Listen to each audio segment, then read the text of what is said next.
ఓం నమో వెంకటేశాయ. యస్యోదయే మనుజలోకశుభోదయోభూత్ సర్వం క్షణేన జగతో దురితం ప్రశాంతం చక్రుర్ముదా నటనమప్సరసః ప్రకామం తం రామమార్తిహరణం శరణం భజామి.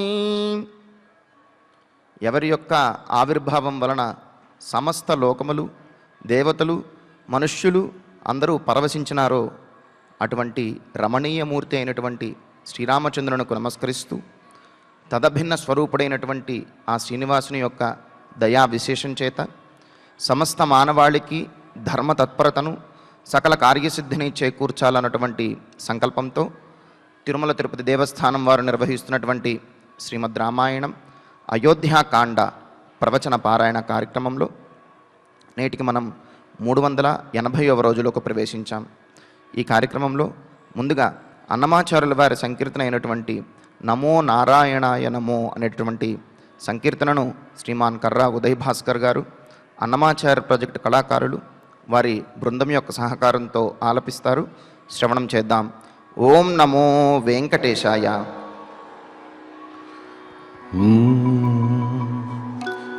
నమో నారాయణాయ నమో నమో నారాయణాయ నమో నారాయణాయ సగుణ బ్రహ్మణే నారాయణాయ సగుణ బ్రహ్మణి సర్వపారాయణాయ శోభనమూర్తయే నారాయణాయ సగుణ బ్రహ్మణి సర్వపారాయణాయ శోభనమూర్తయే నమో నారాయణాయ నమో నమో నారాయణాయ నమో.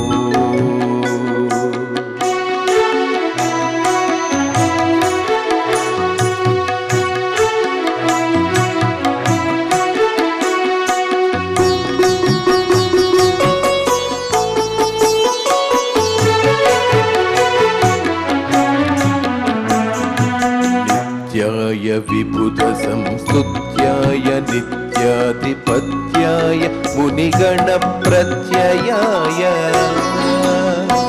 నిత్యాయ విబుధ సంస్తుత్యాయ నిత్యాధిపత్యాయ మునిగణ ప్రత్యయాయ సత్యాయ ప్రత్యక్షాయ సన్మానస సంగత్యాయ జగదవన కృత్యాయ తే నమో సత్యాయ ప్రత్యక్షాయ సన్మానస సంగత్యాయ జగదవన కృత్యాయ తే నమో నమో నారాయణాయ నమో నమో నారాయణాయ నమో.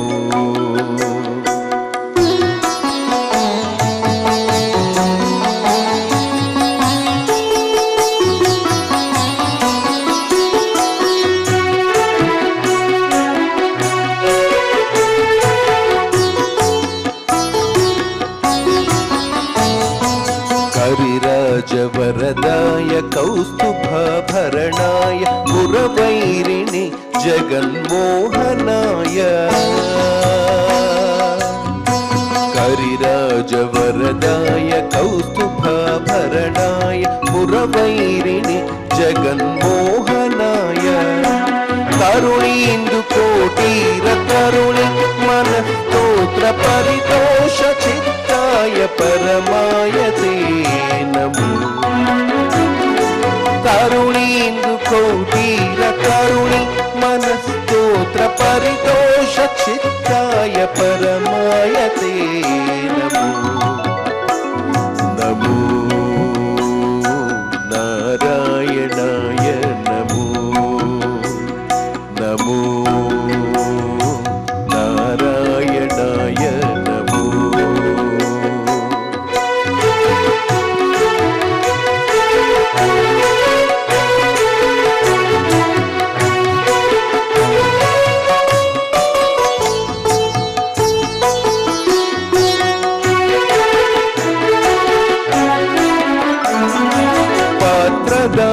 पात्रदानोत्सव प्रथित वेङ्कटराय धात्री सकामितार्थप्रदाय पात्रदानोत्सव प्रथित वेङ्कटराय धात्री सकामितार्थप्रदाय गोत्रभिन्मणिरुचिरगात्राय रविचन्द्रनेत्राय शेषाद्रिनिलयाय ते नमो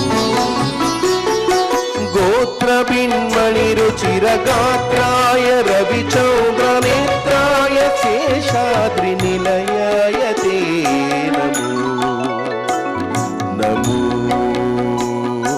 नारायणाय नमो नमो नारायणाय नमो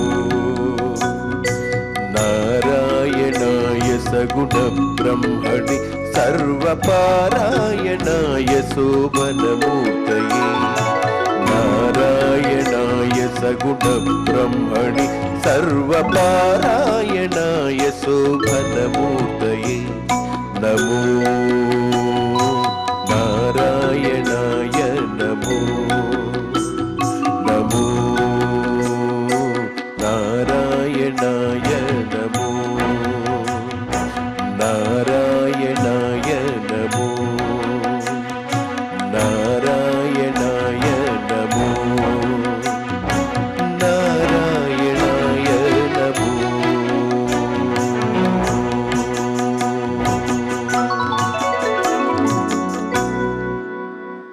దివ్యమైనటువంటి సంకీర్తనను శ్రవణం చేశాం.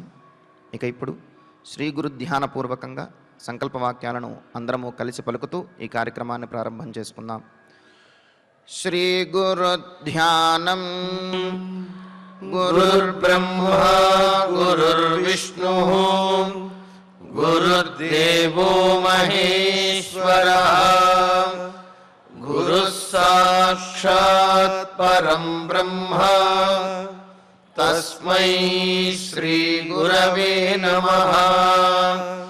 శ్రీనివాస ధ్యానం శ్రీవేంకటాద్రినిలయః కమలాకాముకః పుమాన్ అభంగుర విభూతిర్నః తరంగయతు మంగళం. అథ సంకల్పః శ్రీమదాదివరాహ క్షేత్రే విరాజమానస్య శ్రీ పద్మావతీ జానే అఖిలాండకోటి బ్రహ్మాండ నాయకస్య శ్రీరామచంద్ర రూపాంతరస్య భగవతః శ్రీ వెంకటేశ్వర స్వామినః సన్నిధౌ హనుమత్ సీతా లక్ష్మణ భరత శత్రుఘ్న పరివార సమేత శ్రీరామచంద్ర పరబ్రహ్మణః పరిపూర్ణానుగ్రహేణ అస్మిన్ భువనే సమస్తాధివ్యాధీనాం నివారణార్థం భారతవర్షే విద్యా విత్త వాణిజ్య కృషి వైద్య వైజ్ఞానిక దేశరక్షణాదిరంగేషు విద్యమానానాం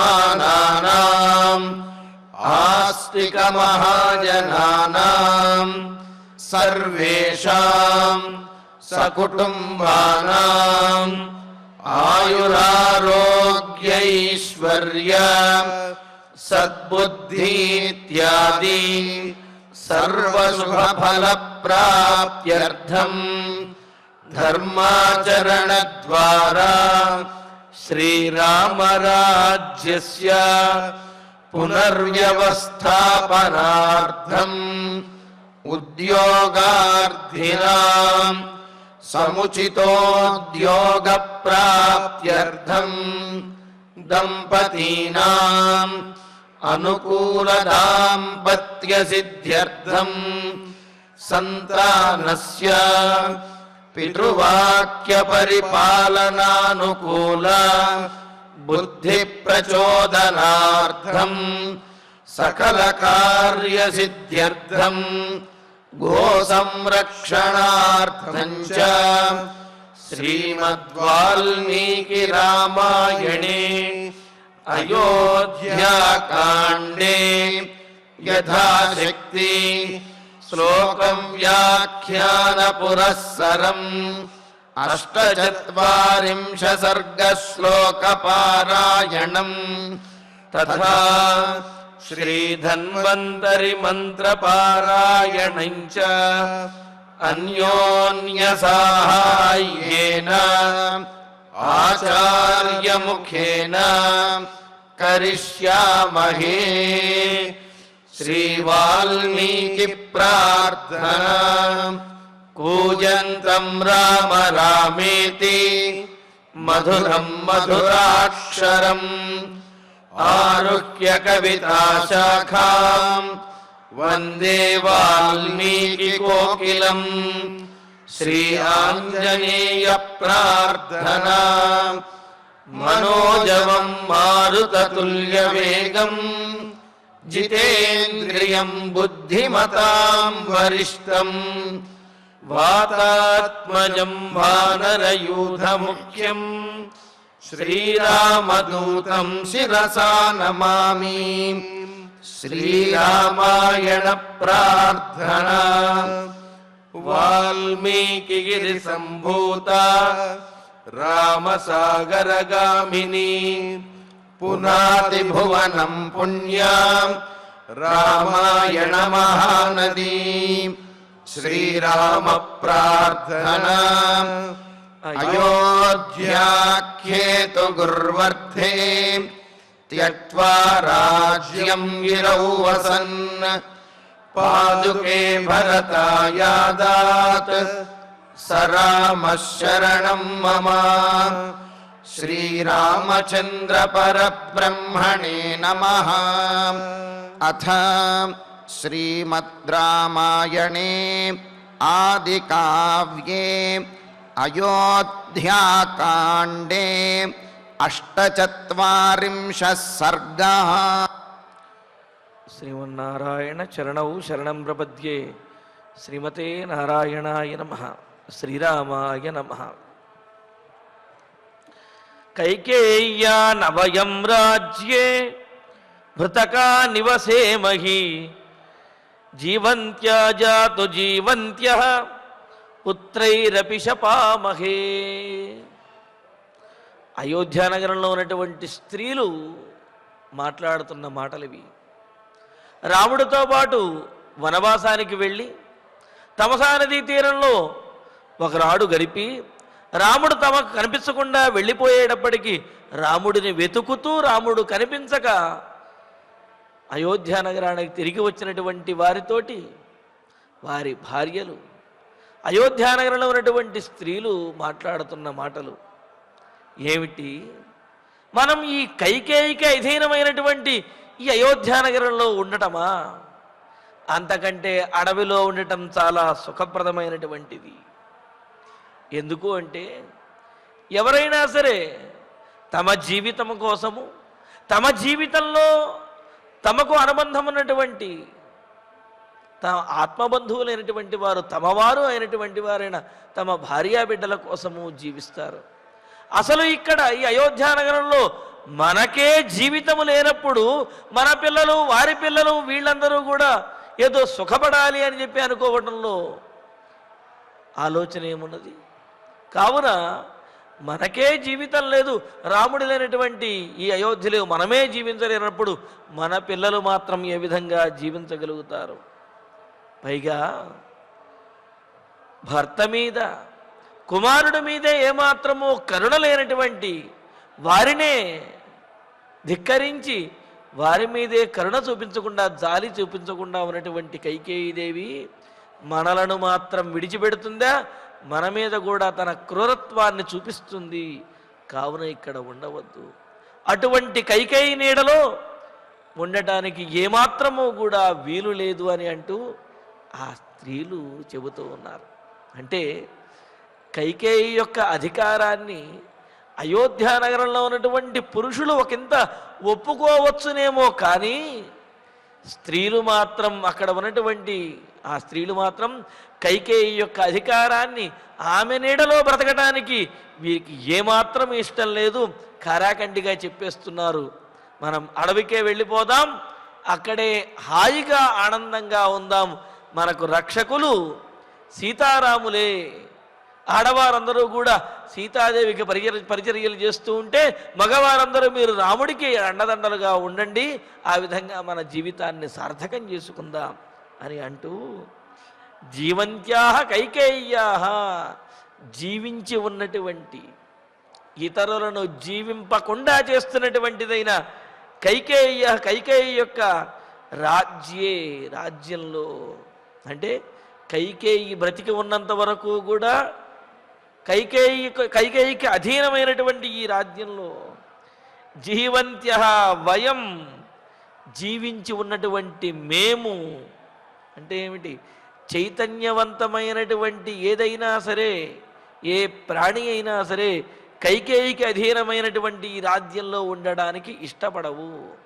ఇక చెట్లు, రాళ్ళు, రప్పలు ఇవ్వంటారా? అవి కదలలేవు కాబట్టి అయోధ్య నగరంలో ఉంటాయేమో తప్ప, బ్రతికి ఉన్నటువంటి మేము ఈ అయోధ్య నగరంలో కైకేయి యొక్క అధీనంలో మేము ఉండము అని అంటున్నారు. అంటే ఏమిటి? ఆలోచన, మనస్సు, చైతన్యము కలిగినటువంటి ఎవరూ కూడా కైకేయి అధీనంలో ఉండడానికి ఇష్టపడరు అని చెప్పటం ఇందులో ఉద్దేశ్యం.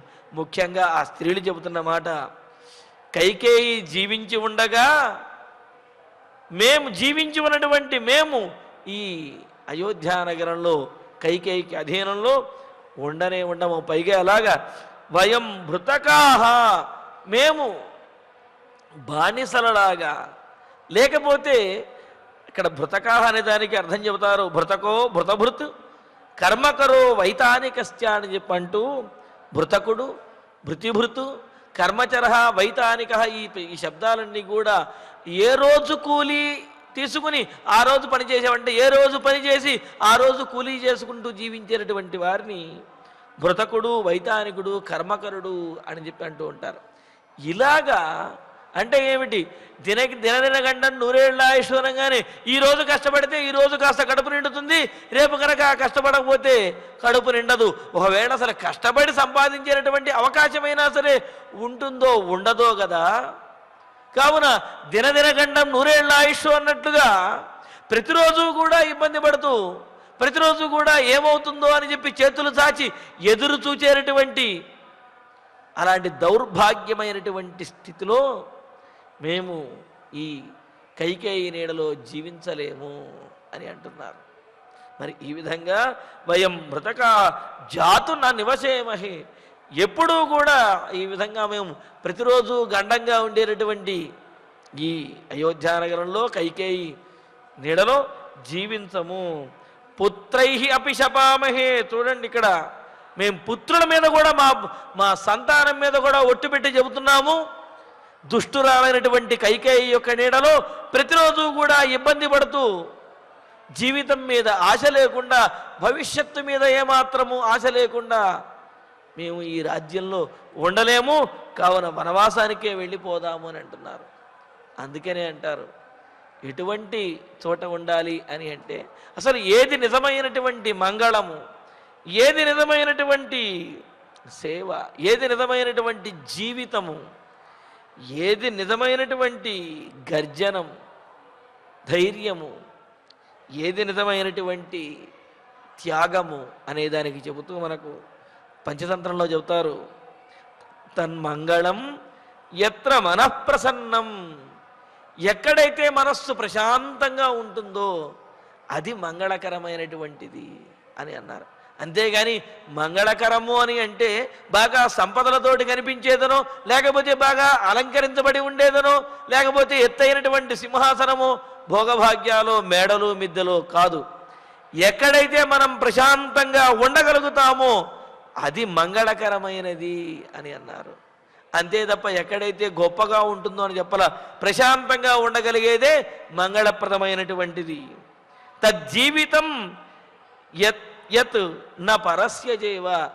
నిజమైనటువంటి జీవితం ఏమిటి అంటే ఇతరులకు బానిసలుగా ఉండకుండా స్వతంత్రంగా జీవించగలగటమే నిజమైనటువంటి జీవితం. బానిసలుగా ఉండి భోగభాగ్యాలు అనుభవించినప్పటికీ కూడా దానివల్ల ప్రయోజనం ఏమున్నది? అలా కాకుండా స్వేచ్ఛగా ఉండి తమ జీవితం తాము బతకగలిగినట్లయితే అది జీవితం అవుతుంది. అంతే కదా. పక్షులు ఉన్నాయి, పక్షులను పంజరంలో పెట్టి వాటికి ప్రతిరోజు కూడా ముప్పొద్దులా బాగా కావలసినవన్నీ ఇస్తున్నా అవి తింటూ ఉంటాయి, బలుస్తూ ఉంటాయి, కానీ వాటికి ఆనందం అనేది ఉండదు. అలా కాకుండా అవి వాటిని స్వేచ్ఛగా ఉంచినట్లయితే కనుక వాటికి దొరికే ఆహారం కొద్దిగా అయినా సరే అవి ధైర్యంగా స్వేచ్ఛగా ఆనందంగా జీవించగలుగుతాయి. కావున జీవితము అంటే ఇతరులకు బానిసలు కాకుండా జీవించగలగటమే నిజమైనటువంటి జీవితము అని అన్నారు. తద్గర్జితం యత్ స్వజనేన భుక్తం తద్భక్షితం అని కూడా చెబుతారు. నిజమైనటువంటి ఆహారము, కడుపు నిండటము ఏమిటి అంటే మనకు కావలసినటువంటి పంచభక్ష ప్రమాణాలన్నీ కూడా పెట్టుకుని ఒక్కడే కూర్చుని ఆబగా తినటం అనేది అది నిజమైనటువంటి తిండి కాదు. మనకు ఇష్టమైనటువంటి వారితో చేసేటటువంటి భోజనం ఏదైతే ఉందో అది సామాన్యమైన భోజనమైనా సరే అదే నిజమైనటువంటి ఆహారము, నిజమైనటువంటి తిండి, నిజమైనటువంటి భక్షణము అని చెప్పి అన్నారు. అంతేగాని భక్షణము, తినడము, ఆస్వాదించడము అనే దానికి అర్థము ఎక్కువగా పదార్థాలు పెట్టుకుని అంటుంటారు కదా, ముక్కు నోటితో రెండిటితో తిన్నాడు రా అని చెప్పి. అంటే ముక్కుతో తిన్నాడో నోటితో తిన్నాడో కూడా తెలియకుండా మొహమంతా అయ్యేట్లుగా తిన్నాడు అంటారు. అలా తినటం కాదు. తినటము అంటే తమ ఆత్మీయులందరితో కలిసి ఆనందంగా ఎప్పుడైతే భోజనం చేస్తాడో అదే నిజమైనటువంటి భోజనం చేసినటువంటిది. అలాగే తద్వర్జితం యత్ సమరే రిపూణాం. త్యాగం చేశాం, వారిని విడిచిపెట్టాం అంటుంటారు. దొరకనటువంటి వాడిని విడిచిపెట్టేశాము అని చెబితే అందరి ద్రాక్ష పళ్ళు పుల్లనా అన్నట్లుగా దొరకనటువంటి వాడిని విడిచిపెట్టేశాము అంటే అది గొప్ప విషయం కాదు. యుద్ధంలో తమ చేతిలో ఓడిపోయి తమకు దొరికినటువంటి వాడిని కూడా ఓడించటమే లక్ష్యం కానీ వధించటం కాదు అనే బుద్ధితోటి ఎవరైతే విడిచిపెట్టగలుగుతాడో అతడిదే దయాస్వభావము, అతడిదే విడిచిపెట్టడం అనే లక్షణము, త్యాగము అని అన్నారు. ఇలాగా జీవితం అంటే ఏమిటి, భోజనం అంటే ఏమిటి అని అంటూ ఇక్కడ మంగళం అంటే ఏమిటనేది మనకు శాస్త్రంలో చాలా స్పష్టంగా తెలియజేశారు. కావున ఈ అయోధ్యానగరంలో ఉన్న స్త్రీలు అంటున్నారు, ఇక్కడ మనం ఈ మేడలు మిద్దెలలో సంపదలతో జీవించినప్పటికీ కూడా మనకు ప్రశాంతత అనేది లేదు. కావున ఇది అమంగళకరమైనటువంటిదే. ఎక్కడైతే ప్రశాంతత ఉంటుందో అదే మంగళకరమైనది, అది అడవే, రాముడు ఉన్నాడు కావున అని అంటూ కావున కైకేయి యొక్క నీడలో మనం బానిసలుగా జీవించవద్దు, దినదినగండంగా జీవించవద్దు. అదే అనుకున్నాం కదా, తజ్జీవితం ఎన్న పరస్య సేవ. ఇతరులకు బానిసలుగా ఇతరులకు సేవిస్తేనే మనకు జీవితము అనే బ్రతుకు ఏదైతే ఉందో అటువంటి బ్రతుకు మనకు వద్దు. మన జీవనం మనం బ్రతుకుదాము. పైగా సేవించటంలో తప్పేమీ లేదు. అయితే ఎవరిని సేవించాలి? గుణవంతులని, గొప్పవారిని, సత్పురుషులను సేవించినట్లయితే తద్వారా పుణ్యము, పురుషార్థము, మానసికమైనటువంటి ప్రశాంతత, ఆత్మవిశ్వాసము ఇవన్నీ కలుగుతాయి. అంతేగాని దుర్మార్గులను, దుష్టులను, పాపాత్ములను వారిని సేవిస్తూ వారి ద్వారా ఏదో పొందాలి అనుకుంటే వారి ద్వారా పొందేటటువంటిది అశాంతి, అదేవిధంగా వచ్చేదంతా కూడా పాపము, పొందేవన్నీ కూడా ఆపదలే అవుతాయి. కావున కైకేయి నీడలో మనం ఉండవద్దు. మనం మన జీవితాన్ని సార్థకం చేసుకుంటూ రాముడి నీడలో, సత్పురుషుని యొక్క నీడలో బ్రతుకుదాము అని అంటున్నారు. అందుకని ఏమంటున్నారు? రాజ్యే నా నివసేమహి. రాజ్యంలో మనం నివసించవద్దు అంటున్నారు. రాజ్యమే కాదు, ఇల్లైనా అదే పరిస్థితి అని చెప్పి అంటుంది మనకు శాస్త్రం చెబుతున్నది. తస్మాత్ స్యాత్ కలహో యత్ర గృహే నిత్యం అకారణతః తద్గృహం జీవితం వాంఛన్ దూరత పరివర్జయేత్ అన్నారు. ఏ ఇంట్లో అయితే ప్రతిరోజు కూడా గొడవలు జరుగుతూ ఉంటాయో, ఏ ఇంట్లో అయితే మానసికమైనటువంటి ప్రశాంతత ఉండదో, ఏ ఇంట్లో అయితే ఆత్మవిశ్వాసం లోపిస్తుందో, ఏ ఇంట్లో అయితే తన ఉద్దేశాన్ని కూడా ప్రకటించి చెప్పలేడో అటువంటి ఇంట్లో ఉండకూడదు. జీవితాన్ని కోరుకునేవాడు అటువంటి గృహంలో ఉండకూడదు అన్నాడు. కావున గృహమైన రాజ్యమైనా సరే ప్రశాంతమైనటువంటి వాతావరణం ఉన్నప్పుడే అది సుఖాన్ని ఇస్తుంది. అంతేగాని భోగభాగ్యాలు, మేడలు, మిద్దలు, సంపదలు మాత్రమే ఉండి ఈ ప్రశాంతత లేనప్పుడు అవి సుఖాన్ని ఇవ్వలేవు అనే విషయాన్ని ఇక్కడ స్త్రీలు, అయోధ్యానగరంలో ఉన్నటువంటి స్త్రీలు గ్రహించారు. కావున వారు చెబుతున్నారు, ఈ కైకేయి యొక్క నీడలో ఏ ఒక్కరోజు కూడా మేము బ్రతకడానికి ఇష్టపడడం లేదు. కైకేయి ఉండగా ఈ రాజ్యంలో ఉండటం అనేది అది అశాంతికే దారితీస్తుంది, ప్రశాంతత ఉండదు. కావున మనం వెళ్ళిపోదాం అని అంటున్నారంటూ యాపుత్రం పార్థివేంద్రస్య ప్రవాసయతి నిర్ఘృణ కస్తాం ప్రాప్య సుఖం జీవేత్ అధర్మ్యాం దుష్టచారిణీ.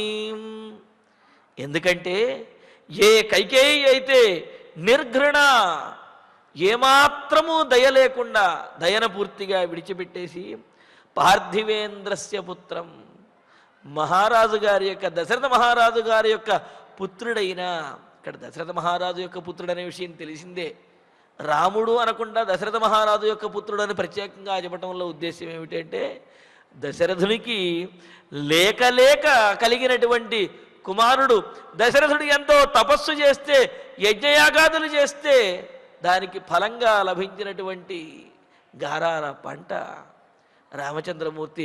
దశరథుడు రాముడినే ప్రాణంగా పెట్టుకు జీవిస్తున్నాడు. మరి అటువంటి దశరథుని యొక్క పుత్రుడైన లేక లేక కలిగినటువంటి రామచంద్రుణ్ణి ప్రవాసయతి, ఏమాత్రము జాలి దయా లేకుండా ప్రవాసయతి, ఇక్కడి నుంచి పంపించేసింది. అంటే ఇక్కడ ఒక విషయం, సవతి కొడుకు కావున రాముడి మీద ఒకంత అయిష్టత ఉండవచ్చునేమో, కానీ రాముడిని కూడా ఈమె ఇష్టంగానే చూచింది. సరే, సవతి కొడుకు కావున మనస్సులో కొంత అయిష్టత ఉండి ఉండవచ్చునేమో, కానీ భర్త ఉన్నాడు కదా, మరి ఆ భర్తకు ఇబ్బంది కలుగుతుంది అనే ఉద్దేశంతో అయినా సరే ఆ కొడుకుని పంపించకుండా ఉండాలి కదా. చూస్తూ ఉంటాం మనం, చాలా ఇళ్లలో చూస్తూ ఉంటాం. ఆ పిల్లలని ఏమైనా కనుక అన్నట్లయితే తల్లిదండ్రులు ఇబ్బంది పడతారేమో, వారు బాధపడతారేమో అని చెప్పి వారిని నిందించకుండా ఉంటారు. అలాగే తల్లి కూడా అంటుంది, ఒరే నిన్నేమన్నా తిడితే మీ నాన్న కోపం వస్తుంది, కనీసం నాకు తిట్టే స్వాతంత్రం కూడా లేదు అని చెప్పి ఆ తల్లి అనుకుంటూ ఉంటుంది. అందుకని ఏం చేస్తుంది, తండ్రి ఉండగా ఆ కొడుకుని నిందించకుండా ఉంటుంది, తిట్టకుండా ఉంటుంది. ఎందుకని, ఈ పిల్లాడిని కనుక తిట్టినట్లయితే భర్త బాధపడతాడు అనేటువంటి, భర్త మీద ఉన్నటువంటి ప్రేమతోటి తనలో ఉన్నటువంటి ఆవేశాన్ని కూడా అణుచుకుని అలా ఉంటుంది. మరి అందుకని ఆ విషయాన్ని తెలియజేయడం కోసమే ఇక్కడ పార్థివేంద్రస్య పుత్రం అని చెప్పి, కనీసం దశరథుని మీద, తన భర్త మీద ఉన్నటువంటి ప్రేమతోనైనా సరే, తన భర్త తనకు ఇచ్చినటువంటి ఆ విలువ, గొప్పతనాన్ని, వాటిని వాటి మీద ఉన్న విశ్వాసంతోనైనా సరే. ఎందుకంటే దశరథ మహారాజు కౌసల్య కంటే, సుమిత్ర కంటే కైకేయికి ఎక్కువ విలువ ఇచ్చాడు, కైకేయిని ఎక్కువగా గౌరవించాడు. కావున తన భర్త తనకు ఇచ్చినటువంటి విలువను దృష్టిలో పెట్టుకుని, తన భర్త మీద తనకు ఉన్నటువంటి ప్రేమను దృష్టిలో పెట్టుకునైనా సరే, తన భర్తకు లేక లేక కలిగినటువంటి వాడు తన భర్తకు ఆ కుమారుడి మీద ఉన్నటువంటి ప్రేమను దృష్టిలో పెట్టుకునైనా సరే రాముడిని వనవాసానికి పంపకుండా ఉండవలసింది. కానీ ఇన్ని కారణములు ఉన్నప్పటికీ కూడా, ఇంతటి సున్నితమైనటువంటి పరిస్థితి ఉన్నప్పటికీ కూడా ఇవేమీ లెక్క చేయకుండా, కఠినంగా, క్రూరంగా, ఏమాత్రము దయ లేకుండా పార్థివేంద్రస్య పుత్రం దశరథనందనుడైనటువంటి రామచంద్రమూర్తిని ప్రవాసయతి, వనవాసానికి పంపించేసింది, రాజ్యానికి, దశరథునికి కూడా దూరం చేసింది. అధర్మ్యాం దుష్టచారిణీంతాం, ఇటువంటి అధర్మాన్ని అవలంబించేది, ధర్మాన్ని ఏమాత్రము కూడా అవలంబించనటువంటిది, ధర్మాన్ని విడిచినటువంటిదైన దుష్టచారిణి, దుష్టమైనటువంటి మార్గాన్ని, క్రూరమైనటువంటి మార్గంలో ఉన్న తాం ప్రాప్య, ఆ కైకేయీదేవి యొక్క నీడలో మనం ఉండి, ఆ కైకేయికి అధీనమైనటువంటి ఈ రాజ్యంలో మనం ఉండి కహ సుఖం జీవేతు, ఎవడు సుఖంగా జీవించగలడయ్యా? తన భర్తకు కుమారుడికే తన క్రూరత్వాన్ని చూపించినటువంటి కైకేయి, అటువంటి కైకేయి యొక్క అధీనంలో ఉన్న ఈ రాజ్యంలో ఎవడు సుఖంగా జీవించగలడు? అసలు ఎవరు ఉంటారు అని చెప్పి ఈ స్త్రీలందరూ కూడా తమ తమ భర్తలతో అంటూ ఉపద్రుతమిదం సర్వం అనాలంబమనామయం కైకేయ్యాహి కృతే సర్వం వినాశముపయాస్యతి. ఎందుకు అంటే స్త్రీల యొక్క మనస్సు ఎంత సున్నితమైనటువంటిదో కొన్ని సందర్భాలలో అంత కఠినంగా ఉంటుందన్నమాట. వజ్రాదపి కఠోరాణి మృదూని కుసుమాదపి అని అంటారు. వజ్రం కంటే కూడా కఠినంగా ఉంటుంది, కుసుమం కంటే కూడా సున్నితంగా ఉంటుంది అని అన్నారు. సహజంగా సున్నితంగానే ఉంటుంది, కానీ దుష్టచారుణులైనటువంటి స్త్రీల యొక్క మనస్సు ఎంత కఠినంగా ఉంటుంది అంటే తాము అనుకున్నటువంటి దాన్ని సాధించడం కోసం ఎంతమందిని ఇబ్బంది పెట్టడానికైనా, ఎంతమందిని హింసించడానికైనా, ఏది చేయడానికైనా సరే వెనకాడరు. ఇది దుష్టాత్ముల యొక్క లక్షణము అని చెప్పి అంటూ ఇదం సర్వం కైకేయ్యాకృతే ఉపద్రుతం, ఈ రాజ్యమంతా కూడా కైకేయి కారణంగా ఉపద్రవాన్ని పొందింది. ఆమె వల్ల ఈ రాజ్యం అల్లకల్లోలం అయిపోయింది. అనాలంబం, కనీసం ఆధారం లేకుండా దిక్కులేనిదైపోయింది ఈ రాజ్యం. అనాయకం, నాయకుడనేవాడే ఇక్కడ లేడు. ఆ దశరథ మహారాజు ఉన్నాడు కదండి అయోధ్య నగరంలోనే, అంటే ఉన్నాడు, విగ్రహ పుష్టికి తప్ప దశరథుడు పాపం ఏం చెయ్యలేనటువంటి స్థితిలో ఉన్నాడు. అందుకని అనాయకం, నాయకుడనేటువంటి వాడే లేనటువంటిది ఈ రాజ్యం. సర్వం వినాశం ఉపయాస్యతి. మరి ఇటువంటి రాజ్యము వృద్ధిలోకి వస్తుందా? లేదు. నాయకుడు లేనటువంటిది, ఉపద్రవాన్ని అల్లకల్లోలం అవుతున్నటువంటిది, నాయకుడు లేనటువంటిది, దుష్టాత్మురాలైనటువంటి కైకేయికి అధీనమైనటువంటి ఈ రాజ్యము వినాశం ఉపయాస్యతి, నాశనాన్ని పొందుతుంది అని అన్నారు. ఎందుకంటే శాస్త్రం మనకు చెబుతుంది, నశ్యత్యనాయకం కార్యం నశ్యత్యనాయకం రాజ్యం అని అంటూ, నాయకుడు లేనటువంటి రాజ్యము, లేకపోతే నాయకుడు లేనటువంటి కార్యము నశించిపోతుంది. అలాగే ఆలోచన లేనటువంటి శిశువు, తథాచ శిశునాయకం అని అంటారు. అంటే ఏమాత్రం ఆలోచన లేనటువంటి వాడు, యుక్తాయుక్త విచక్షణాజ్ఞానం లేనటువంటి వాడైన నాయకుడు ఉన్నప్పటికీ కూడా అటువంటి వాడి వల్ల కూడా రాజ్యం అనేది నాశనాన్ని పొందుతుంది. అలాగే కఠినమైనటువంటి మనస్సు కలిగిన దుష్టాత్మురాలైనటువంటి స్త్రీ యొక్క నీడలో కూడా రాజ్యం అనేది నశించిపోతుంది. మరి అటువంటి దుష్టాత్మురాలైన కైకేయి యొక్క నీడలో రాజ్యం అనేది నశిస్తుంది. నాయకం బహునాయకం అన్నారు.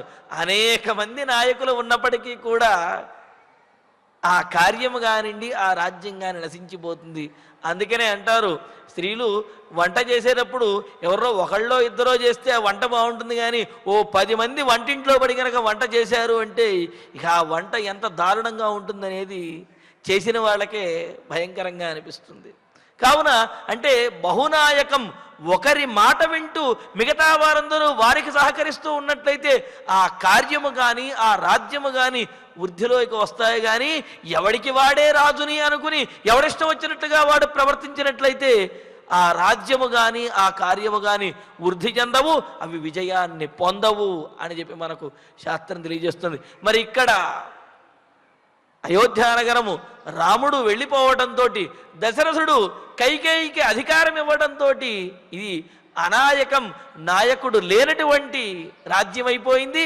దుష్టురాలైనటువంటి స్త్రీకి అధీనమైనటువంటి రాజ్యం. ఎందుకు అంటే రాజ్యం విషయంలో దుష్టురాలైనటువంటి ఆమె తీసుకునే నిర్ణయములు ఎంతో దారుణంగా ఉంటాయి. ఎందుకంటే ఆమె యొక్క అభీష్టం నెరవేరడమే తప్ప రాజ్య పరిపాలన, రాజ్యంలో కొన్ని వ్యవస్థలు ఉండాలి అనే ఇటువంటి ఆలోచన కూడా ఆమెకు ఉండదు.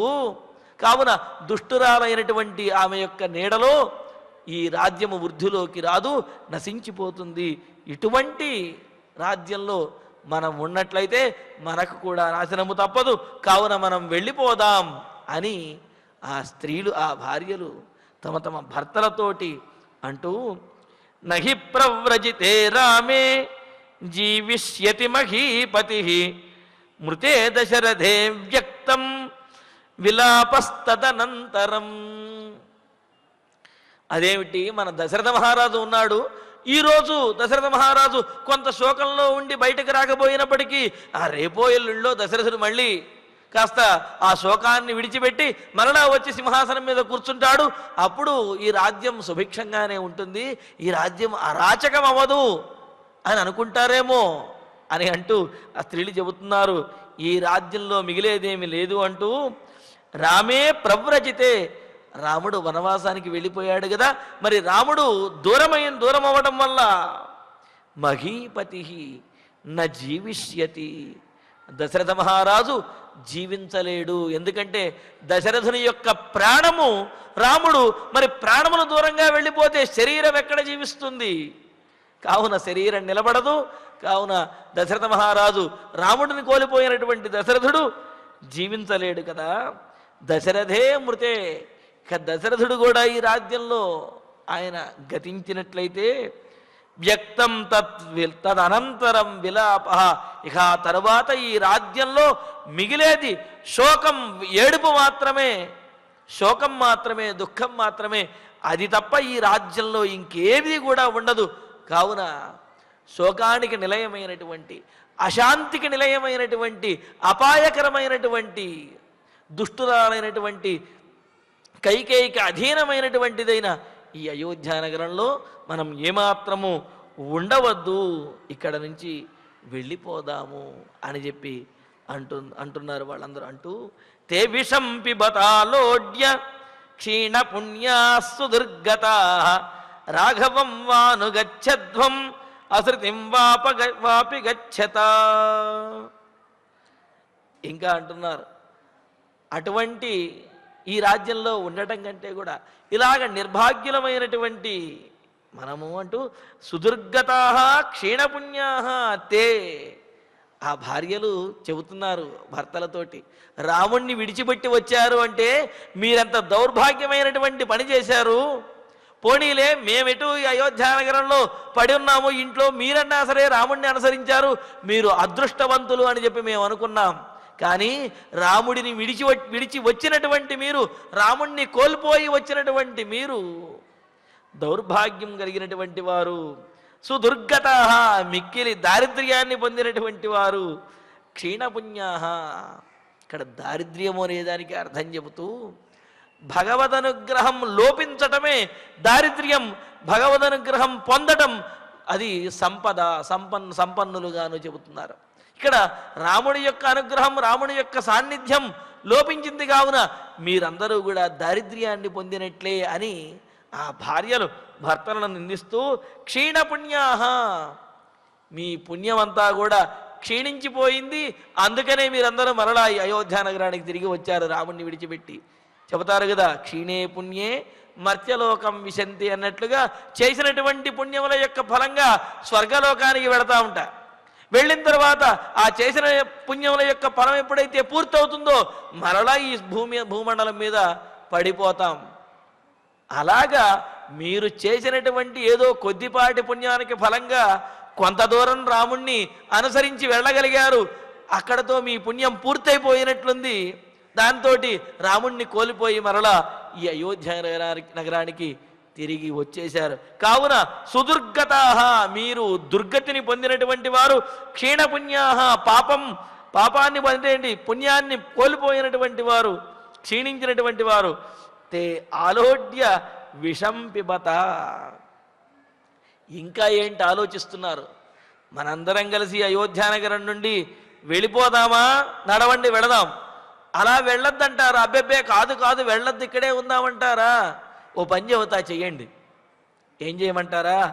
ఆలోడ్య విషం పిబత, బాగా ఆలోచించి బాగా కలుపుకొని విషం తాగండి.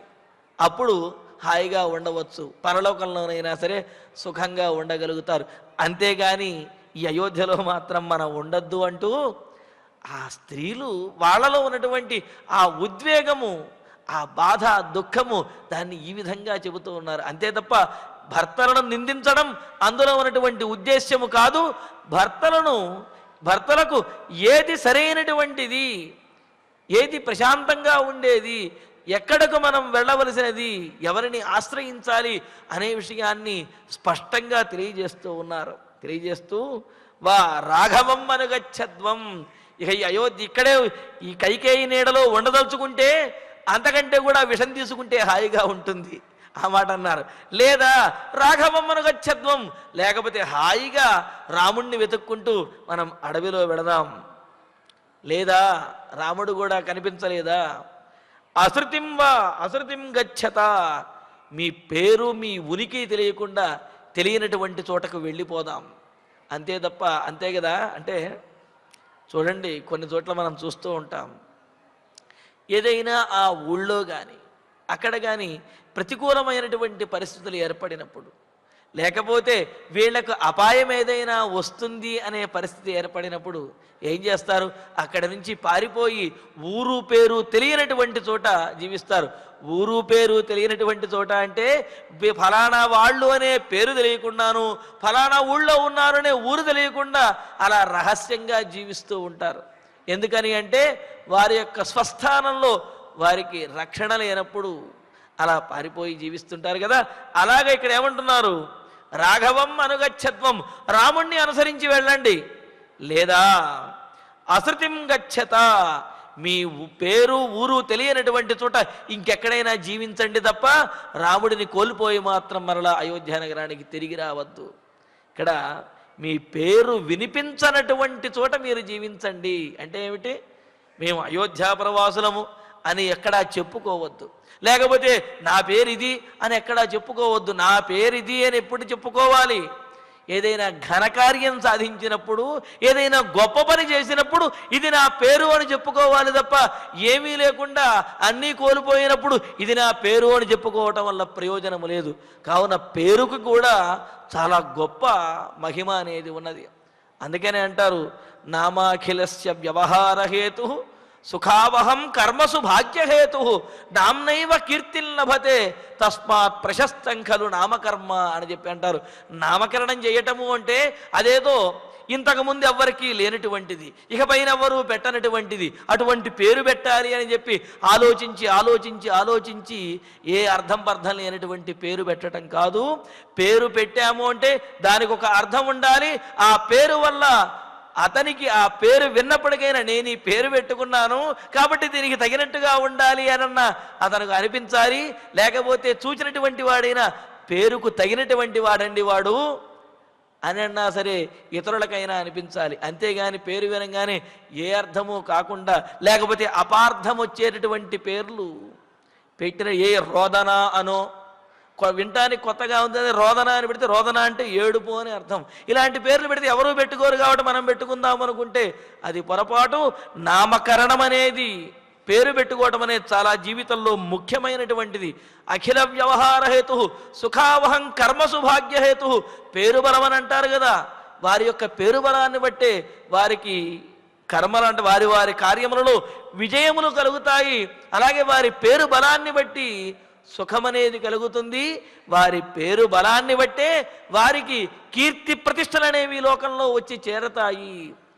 తస్మాత్ ప్రశస్తం ఖలు నామకర్మ అన్నారు. అందుకనే ఆ నామకరణం అనేది చాలా ప్రశస్తమైనటువంటిది అని చెప్పారు. కావున అటువంటి నామకరణం చేసేటప్పుడు చాలా జాగ్రత్తగా మంచి అర్థములు వచ్చే విధంగా సత్పురుషుల యొక్క పేర్లు, భగవంతుని యొక్క పేరు మంచి అర్థం వచ్చే పేరు పెట్టాలి తప్ప కొత్తగా ఉండాలి, వెరైటీగా ఉండాలి అనుకుంటే అది పొరపాటు. సలక్షణంగా ఉండాలి. ఆ పిల్లవాడు ఆ పిల్లగాని జీవితంలో చక్కగా పైకి వచ్చే విధంగా ఉండాలి అన్నారు. అందుకని ఇక్కడ వీళ్ళు ఏం చెబుతున్నారు? ఆ స్త్రీలు తమ భర్తలతోటి ఒకటి ఈ రాజ్యంలోనే ఉండాలనుకుంటున్నారా కైకేయి నీడలో, అంతకంటే కూడా విషం తాగటం అనేదే హాయి. అలాగాదా రాముణ్ణి అనుసరించి వెళతారా, అది చాలా ఉత్తమమైనటువంటి పద్ధతి. లేదా రాముడు మాకు కనిపించడం లేదంటారా, మీరు మీ పేరు వినిపించనటువంటి చోట, మీ పేరు చెప్పుకోకుండా రహస్యంగా ఎక్కడో ఒక చోట జీవితాన్ని గడపండి. అంతే తప్ప రాముణ్ణి విడిచి కైకేయి అధీనంలో, రాముణ్ణి విడిచి ఈ అయోధ్యానగరంలో కైకేయి అధీనంలో ఉన్నటువంటి ఈ అయోధ్యానగరంలో మాత్రం ఉండటానికి వీలు లేదు, ఉండవద్దు అని చెప్పి అంటున్నారు. అంటూ మిథ్యా ప్రవ్రాజితో రామ ససీత సహ లక్ష్మణ భరతే సన్నికృష్టాస్మ శౌనికే పశవో యథా. సరే సరే, రాముడు సీతాలక్ష్మణుడు వీళ్ళు వెళ్ళిపోయినా దశరథ మహారాజు బాధతోటి ఒకవేళ వెళ్ళిపోతాడు అనుకున్నప్పటికీ కూడా భరతుడు ఉన్నాడు కదా, మరి భరతుడు మనల్ని పరిపాలిస్తాడులే అని అనుకుంటారేమో అంటూ దాని గురించి కూడా చెబుతున్నాడు. తండ్రి మాటను పాలించడం కోసం, తండ్రి మాటను నిలబెట్టడం కోసం, పితృవాక్య పరిపాలన కోసం దృఢ నిశ్చయంగా రాముడు వనవాసానికి వెళ్ళాడు. ఇందులో రాముడు చేసినటువంటి తప్పే ఉన్నది అని అడిగితే దానికి కూడా చెబుతున్నారు. ఏమని? ససీత సహలక్ష్మణ రామ, సీతాదేవితో కలిసి తన తమ్ముడైన లక్ష్మణస్వామితో కలిసినటువంటి రాముడు మిథ్యా ప్రవ్రజిత, మోసం పోయి వనవాసానికి వెళ్ళాడు. రాముడేదో ఘనకార్యం చేసి వనవాసానికి వెళ్ళలేదు, కైకేయి వలన మోసగించబడి వంచింపబడి వనవాసానికి వెళ్ళాడు. కావున ఇది ఒప్పుకునేటటువంటి విషయం కాదు. శౌనికే పశవః యథా రాజ్ఞా భరతే సన్నిసృష్టాస్మః. కటికవాడి చేతికి జంతువును అప్పచెప్పినట్లుగా ప్రజలమైనటువంటి మనందరినీ కూడా కైకేయి కుమారుడైనటువంటి భరతుడికి దశరథ మహారాజు అప్పచెప్పేశాడు.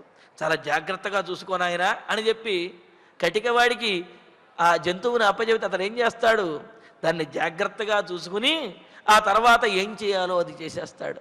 అలాగే దశరథ మహారాజు మనల్నందరినీ కూడా కైకేయి అధీనంలో, కైకేయి సుతుడైనటువంటి భరతుడికి అధీనం చేశాడు. అంటే అది ఎలా ఉన్నది అంటే కసాయి వాడికి సాధు జంతువుని అప్పచెప్పినట్లయినది అని అంటూ మిథ్యా ప్రవ్రాజిత, రాముడు మోసపోయి వనవాసానికి వెళితే శౌనికే పశవః యథా, కటికవాడికి కసాయి వాడికి పశవః యథా, పశువులను ఇచ్చినట్లుగా రాజ్ఞా భరతే సన్నిసృష్టాస్మః, మహారాజు అయినటువంటి దశరథ మహారాజు చేత మనందరము కూడా భరతుని చేతిలో పెట్టబడ్డాము.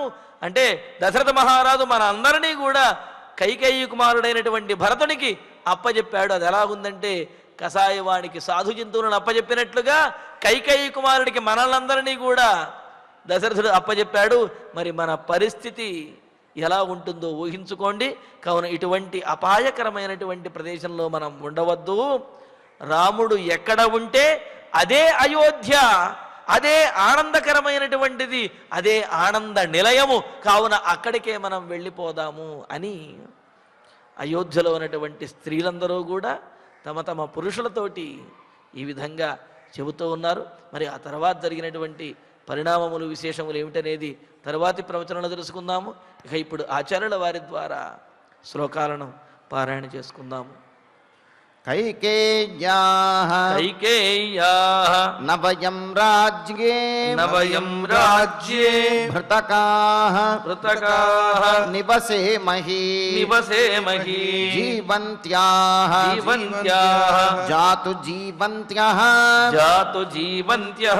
పుత్రైరపి శపామహే యా పుత్రం పార్థివేంద్రస్య పార్థివేంద్రస్య ప్రవాసయతి ప్రవాసయతి నిర్ఘృణా నిర్ఘృణా తస్తాం ప్రాప్య తాం ప్రాప్య సుఖం జీవేత్ సుఖం జీవేత్ అధర్మ్యాం అధర్మ్యాం దుష్టచారిణీం దుష్టచారిణీ ఉపద్రుతమిదం ఉపద్రుతమిదం సర్వం సర్వం అనాలంబం అనాలంబం అనాయకం అనాయకం కైకేయ్యాహి కైకేయ్యాహి కృతే సర్వం కృతే సర్వం వినాశం వినాశం ఉపయాస్యతి ఉపయాస్యతి నహి ప్రవ్రజితే నహి ప్రవ్రజితే రామే రామే జీవిష్యతి జీవిష్యతి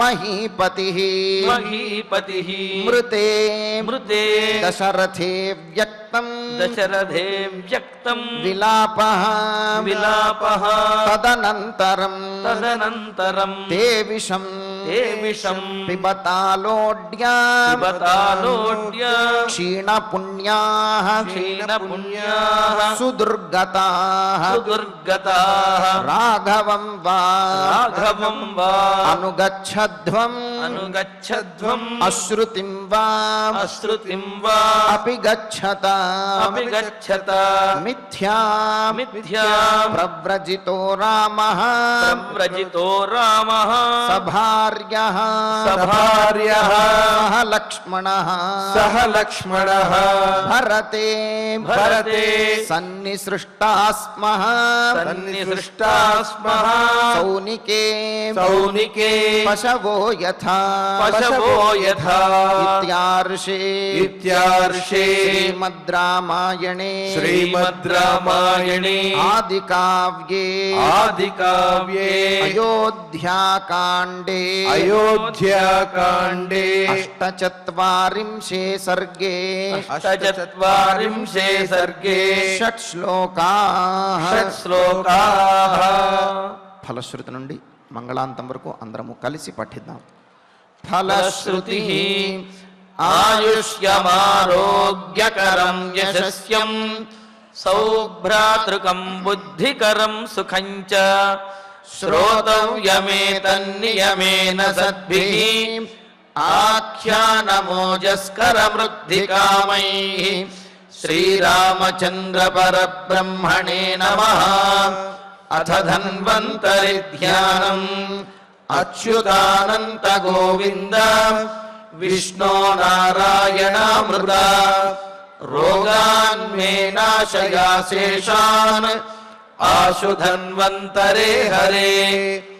ఆరోగ్యం దీర్ఘమాయుష్యం బలం తేజోధియం శ్రియం స్వభక్తేభ్యోనుగృహంతం వందే ధన్వంతరిం హరిం. ధన్వంతరేరిమం శ్లోకం భక్త్యా నిత్యం పఠంతి యే అనారోగ్యం న తేషాం స్యాత్ సుఖం జీవంతి తే చిరం. ఓం నమో భగవతే వాసుదేవాయ. ధన్వంతరయే అమృతకలశహస్తాయ వజ్రజలౌకహస్తాయ సర్వామయ వినాశనాయ త్రైలోక్యనాథాయ మహావిష్ణవే స్వాహా. ఓం వాసుదేవాయ విద్మహే సుధాహస్తాయ ధీమహి తన్నో ధన్వంతరి ప్రచోదయాత్. అథ నవగ్రహ ప్రార్థనా. ఆరోగ్యం పద్మబంధుర్వితరతు నితరాం సంపదం శీతరశ్మిః. భూలాభం భూమిపుత్రః సకల గుణయుతాం వాగ్విభూతిం చ సౌమ్యః. సౌభాగ్యం దేవమంత్రీ రిపుభయశమనం భార్గవః. శౌర్యమార్కిః దీర్ఘాయుః సైన్నికేయః. విపులతరయశః కేతుః ఆచంద్రతారం. అరిష్టాని ప్రణశ్యంతు దురితాని భయాని చ. శాంతిరస్తు శుభం మేస్తు గ్రహాః కుర్వంతు మంగళం. అథ క్షమా ప్రార్థనా యదక్షరపదభ్రష్టం మాత్రాహీనం చ యద్భవేత్ తత్సర్వం క్షమ్యతాం దేవ నారాయణ నమోస్తుతే. అథ భగవత్ సమర్పణం కాయేన వాచా మనసేంద్రియైర్వా బుద్ధ్యాత్మనా వా ప్రకృతే స్వభావాత్ కరోమి యద్యత్ సకలం పరస్మై నారాయణాయేతి సమర్పయామి. అథ మంగళం శ్రియః కాంతాయ కళ్యాణ నిధయేర్థినాం శ్రీవేంకట నివాసాయ శ్రీనివాసాయ మంగళం.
Oh